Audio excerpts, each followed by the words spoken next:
മനോഹരമായ ജീവിതത്തിന് 3 ആൾക്കാരോട് നമ്മൾ ക്ഷമിച്ചേ മതിയാകുന്നു. അതിൽ ആദ്യത്തെ എന്ന് പറയുന്നത് നമ്മുടെ പാരന്റ്സ് ആണ്. പാരന്റ്സിനോട് എന്തിനു ക്ഷമിക്കണം എന്നൊരു ചോദ്യം വന്നേക്കാം.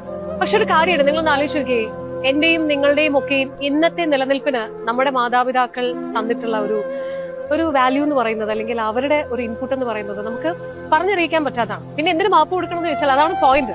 നമ്മൾ പഠിക്കുന്ന സമയത്താവട്ടെ, അല്ലെങ്കിൽ നമ്മൾ വളർന്നു വരുന്ന ഘട്ടത്തിലാവട്ടെ, പല കാര്യങ്ങൾക്കും അവർ തടസ്സം പറഞ്ഞിട്ടുണ്ട്. ചിലപ്പോഴൊക്കെ നമ്മൾ വല്ലാതെ ഹേർട്ട് ചെയ്തിട്ടുണ്ട്, വാക്കുകൾ കൊണ്ട് ചിലപ്പോൾ അടിയൊക്കെ കിട്ടിയിട്ടുണ്ടാവും. ഇതൊക്കെ വലിയ വലിയ വാശിയായിട്ട് ദേഷ്യമായിട്ടൊക്കെ നമ്മുടെ ഉള്ളിലുണ്ടാവും. അതുകൊണ്ടാണ് പറഞ്ഞത് പാരന്റ്സിനോട് ക്ഷമിക്കണം. കാരണം അന്നു മുതൽ ഇന്ന് വരെ അവരെ ഉണ്ടായിരുന്നുള്ളൂ നമ്മളോടൊപ്പം എന്നുള്ളതാണ്. രണ്ടാമത് നിങ്ങൾ ക്ഷമിക്കേണ്ട കൂട്ടരെന്ന് പറയുന്നത് നിങ്ങളെ ഒരുപാട് ഹേർട്ട് ചെയ്ത മനുഷ്യനാണ്.